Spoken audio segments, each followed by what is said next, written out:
محی الدین آپ کا خدائے خطاب تھا. عام مسلمان آپ کو شاہ بغداد یا محبوب سبحانی غوث اعظم کے نام سے جانتے ہیں.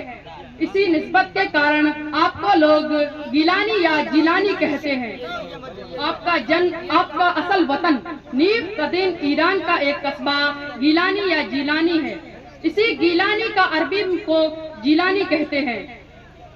آپ نجیب الطرفین سید تھے، یعنی والد اور والدہ دونوں کی طرف سے آپ کا سلسلہ نسب حضرت علی سے ملتا ہے.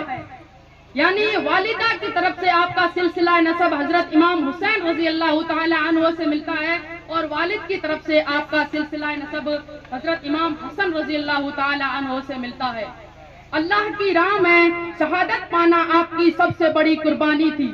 ایک دور کا واقعہ ہے جب حضرت شیخ عبد القادر جیلانی تعلیم کے اس موڑ پر کھڑے تھے تو آس پاس کوئی تعلیم کا اہم مرکز نہیں تھا. اس دور میں بغداد ایک تعلیم کا اہم مرکز تھا. بغداد کا سفر بہت طویل تھا، کئی کٹھنائیوں کا سامنا کرنا پڑتا تھا. سفر کے دوران کئی ڈاکوؤں، جنگلی جانوروں کا سامنا کرنا پڑتا تھا. یہ پتہ ہونے کے باوجود بھی ان کی والدہ نے انہیں قافلے کے ساتھ بغداد بھیجنے کا فیصلہ کیا اور تیار کرنے کے بعد سفر کرنے کے لیے ان کے کپڑے میں 40 اشرفیوں کی تھیلی سی کے دی اور ساتھ میں نصیحت کی کہ بیٹا کچھ بھی ہو جائے ہمیشہ سچ بولنا، جھوٹ کبھی مت بولنا. یہ وصیت کر کے انہیں قافلے کے ساتھ روانہ کر دیا.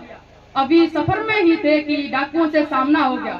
ڈاکوؤں نے پورے قافلے کو لوٹ لیا. جب باری اس چھوٹے سے بچے یعنی غوث پاک کی آئی تو انہوں نے پوچھا، بتا بچے تیرے پاس کیا ہے؟ تو غوث پاک نے جواب دیا کہ میرے پاس 40 اشرفیوں کی تھیلی ہے.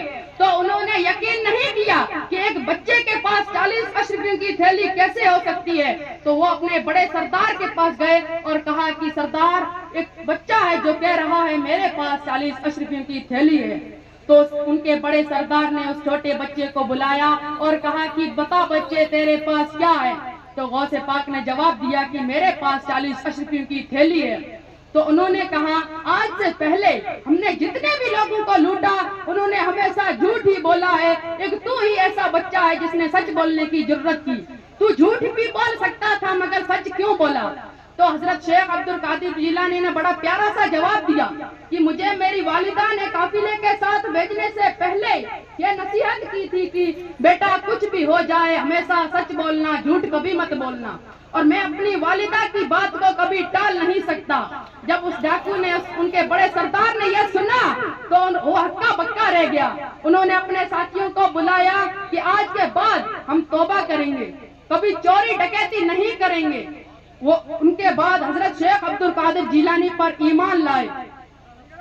اجلاس یعنی جلسے کا مطلب صرف یہ نہیں کہ اچھی تقریریں کرنا، اچھی نعتیں پڑھنا، اچھی دعوتیں کرنا.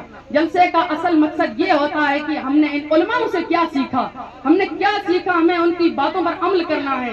حضرت شیخ عبد القادر جیلانی بغدادی رحمۃ اللہ علیہ کی باتوں پر عمل کرنا ہے. اصل مقصد جلسے کا یہ ہوتا ہے. حضرت شیخ عبد القادر جیلانی نے فرمایا، جو مسلمان بے نمازی ہے انہیں مسلمانوں کی قبرستان میں مت دفناؤ. یعنی کہنے کا مطلب سیدھا سا یہی ہے، جو مسلمان نماز نہیں پڑھتا وہ مسلمانوں کی قبرستانوں میں دفنانے کے قابل نہیں. مسلمانوں کی قبرستانوں میں دفنانے کے قابل نہیں. ہمیں چاہیے کہ ہم اسلام کے 5 ارکانوں پر عمل کریں. کلمہ ہے توحید، نماز، روزہ، حج، زکوٰۃ. ان 5 ارکانوں پر جب ہم عمل کریں گے تبھی ہماری آخرت و دنیا دونوں سدھرے گی. آج بیٹھے علماء اور آپ نوجوان ساتھیوں اور بزرگوں سے میں یہ اپیل کرتا ہوں کہ آپ فلسطین کے مظلوموں کے لیے دعا کریں. جو بھی پھنسے ہوئے ہیں ان پر ظلم ہو رہا ہے، معصوم بچوں کو مارا جا رہا ہے، خواتین کو مارا جا رہا ہے، بزرگوں کو مارا جا رہا ہے. وہ چاہے تو پیچھے بھی ہٹ سکتے ہیں مگر ان معصوم بچوں، ان خواتین، ان بزرگوں نے ٹھانا ہے کہ ہم مسجد الاقصیٰ کو آزاد کرائیں گے.